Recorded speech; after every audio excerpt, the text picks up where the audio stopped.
Welcome back to Investing Talk Podcast. Today, we are looking at a company that has transformed so radically in the last 12 months, it almost feels like we're talking about a completely different business.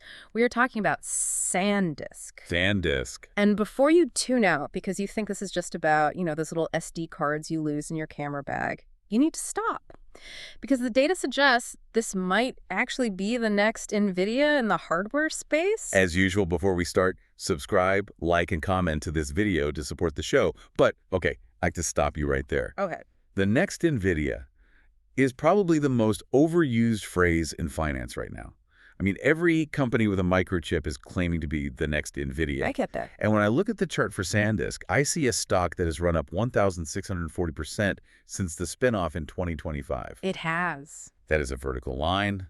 To me, that doesn't scream opportunity. That screams bubble. That screams, I missed the boat, and now I'm going to be the bag holder. I get that reaction. It looks vertical if you're looking at where it came from. But if you look at where the earnings are going, that chart actually looks like the first inning. The first inning. Goldman Sachs has coined a specific term for the macroeconomic environment we are entering, the Great Memory Crunch. Good. We aren't just looking at a good quarter. We are looking at a structural supply shortage in high-performance memory that is expected to last until at least 2028. A shortage until 2028. That sounds convenient. We hear about shortages all the time to justify price hikes. Right. But let's unpack this. If there is a legitimate shortage, that means pricing power. And pricing power usually means profits. But 1,600% on the stock price, is the underlying business actually backing that up with cold, hard cash? Or is this just AI hype and multiple expansion? It is absolutely backing it up with cash. We have to look at the earnings inflection because inflection is really the only word for it. So let's get into the fundamentals. SanDisk just reported their Q2 fiscal 2026 numbers, which ended January 2nd. The revenue came in at $3 billion. Okay. Now, that is up 61% year over year. Okay, 61% revenue growth is solid. I'm not going to sneeze at that. But revenue is vanity, right? Profit is sanity. Are they actually keeping any of that money? This is where the math gets startling. It's not just the top line, it's the operating leverage. Net income surged, and I want you to really process this number, 672%. Wait, hold on. Run that by me again. Revenue is up 60-something%, but profits are up over 600%. Yes, to $803 million.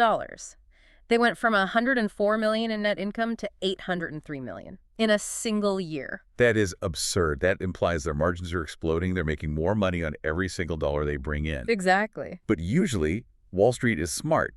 They have these things modeled out. Did they beat the expectations? Or was everyone already expecting a 600% jump? They didn't just beat, they embarrassed the models.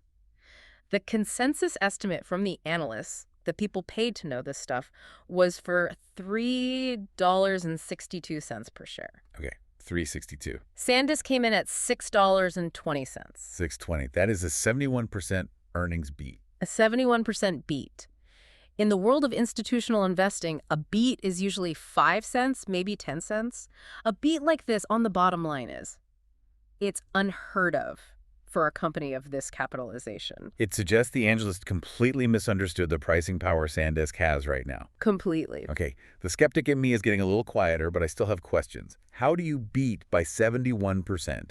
Did they sell a factory? Was there a one-time tax credit? What is actually driving this engine? It's the product mix. This is why I said don't think of USB drives. Right. Data center revenue is up 64% sequentially. Sequentially, so just from the previous quarter. Just from Q1 to Q2. This is entirely driven by AI infrastructure. So this is the AI angle, but be specific.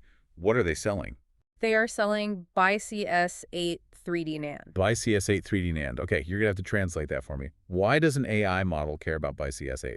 So think of it this way. Imagine a parking lot. Old memory technology 2D NAND is like a flat, sprawling parking lot. You run out of land pretty fast. Okay. 3D NAND is like building a skyscraper in that same parking lot. You can stack data vertically, getting massive density in the same footprint. Right, more storage and less space.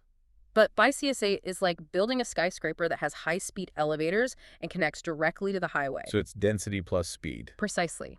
AI models, specifically the training and inference engines, are data hungry. Everyone focuses on the GPU, the brain, but that brain needs to access memory instantly. If the memory is slow, the $30,000 GPU just sits there waiting for data. It's a disaster for a data center. SanDisk's by CS8 is the feed for those GPUs. That makes sense. You can't put a Ferrari engine in a golf cart. You need the high-performance tires and fuel. So SanDisk is providing the fuel lines. That's a great analogy.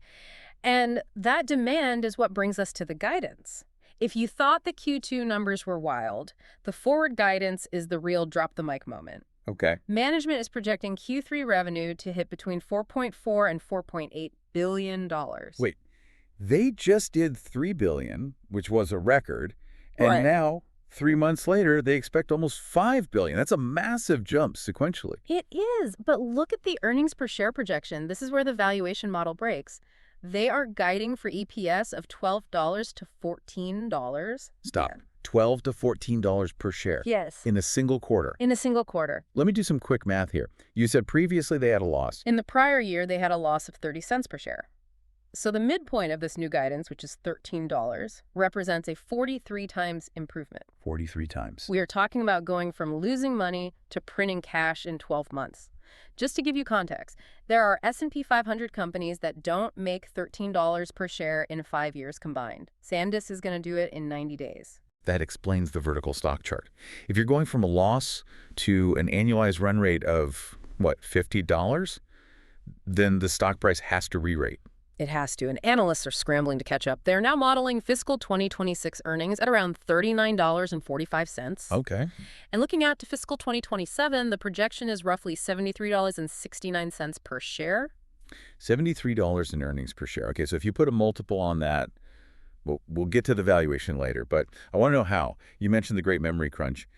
Is SanDisk the only game in town? What is the moat here? There are 4 layers to their moat right now. First is simple supply scarcity. The 2026 NAND manufacturing capacity is already sold out, gone. So if you're a data center at Microsoft or Google and you need this memory for your 2026 build-out and you haven't ordered it yet, You aren't getting it. so they have zero inventory risk. Everything coming off the line is already spoken for. Worse than that, for the buyers at least, it's an auction. This leads to the second moat, pricing power. Because they are sold out, SanDisk is reportedly doubling their enterprise SSD prices in the current quarter. Doubling. That flows straight to the bottom line. That explains the margin explosion. Third is their strategic position. They have a joint venture with Kioxia, which gives them dedicated production capacity. And that's crucial Because because many competitors are fabless. They rely on foundries like TSMC to build their chips. They are renters. SanDisk, through the JV, is a homeowner. They control their own destiny. in the fourth moat, Lock-in. The hyperscalers, the Amazons, Microsofts, Googles are signing multi-year contracts. They are so terrified of this memory crunch that they are securing revenue visibility for SanDisk years into the future. they are essentially prepaying to ensure they don't get left behind. That's it. That is a very strong fundamental backdrop. But let's pivot to the technicals, because even a great company can be a bad investment if you buy the absolute top. True. We're looking at a stock trading at $626.56 as of mid-February. It's up 153% year-to-date. That is extended. It is extended, sure. But look at the gap up. Following that January 29th earnings report, the stock jumped about 15 to 17% in the after-hours session. Gaps like that usually scare me. The old trading adage is all gaps must be filled, meaning stock usually comes back down. In normal markets, yes. But look at the momentum analysis. We are seeing a pattern of higher highs. The breakout momentum is sustained. The best comparison here, and I know this is dangerous, is Nvidia in May 2023. May 2023. That was the quarter Nvidia guided for massive data center growth. The stock gapped up huge. Everyone said it's too expensive. And then it proceeded to triple again over the next year. Spot on. When you have a fundamental shift in the business physics, like a 71% earnings beat, that gap up isn't a blip. It's a signal of a long-term trend change. It's the market collectively realizing, oh no, our models are wrong. However, there is an elephant in the room we have to address. On February 17th, I see an announcement for a secondary offering. $3.09 billion worth of stock hitting the market. That is usually a massive red flag. I am so glad you brought this up because this is the #1 misconception causing fear right now. This was not SanDisk diluting shareholders to raise cash. Okay, so what was it? This was Western Digital selling off its remaining stake. Okay, let's rewind the clock. SanDisk was spun off from Western Digital in 2025. Correct. Western Digital spun them off but kept a chunk of shares on their own balance sheet. Now, Western Digital is selling that chunk. SanDisk The company doesn't get a penny. So no new shares are being created. The pie isn't getting smaller for existing shareholders. Exactly. It's just a transfer of ownership. It's a liquidity event, not a dilution event. In fact, it's bullish. It removes an overhang. Exactly. The Band-Aid is ripped off. Now the stock can trade purely on its own fundamentals. That makes sense. It clears the deck. Okay, let's talk about the vibe check. Let's move on to sentiment.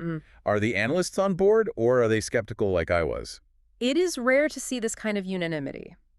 There are 13 major analysts covering the stock, 13 buy ratings, 0 sell ratings. 0 sells after a 1,600% run-up.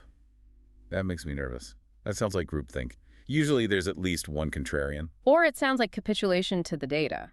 When a company guides for $14 in earnings in a quarter, it's very hard to write a sell note without looking foolish. Fair point. What's the price target? The consensus price target is $6.88, which is close to where we are. But the models, based on that 2027 earnings number, some of them are pointing to $1,400 by the end of 2026. $1,400. That's another double from here. If they hit their earnings targets, yes. And the media narrative has shifted completely. A year ago, the headlines were about cyclical memory slowdowns. Now it's, is SanDisk the new Nvidia? I saw that one. That kind of headline drives FOMO. It brings in the retail investors. Speaking of which, is Reddit all over this? Oh, absolutely. We checked the pulse on our Wall Street bets. The sentiment score is wildly bullish, sitting at an 88 out of 100. So we have institutional buy-in, media hype, and retail momentum. That is a potent cocktail. But, and you know this is my job, I have to be the party pooper. Let's pump the brakes. Let's look at what could go wrong. Let's do it. So, on to the bear case. Risk number 1, valuation compression. Right now, everyone is excited.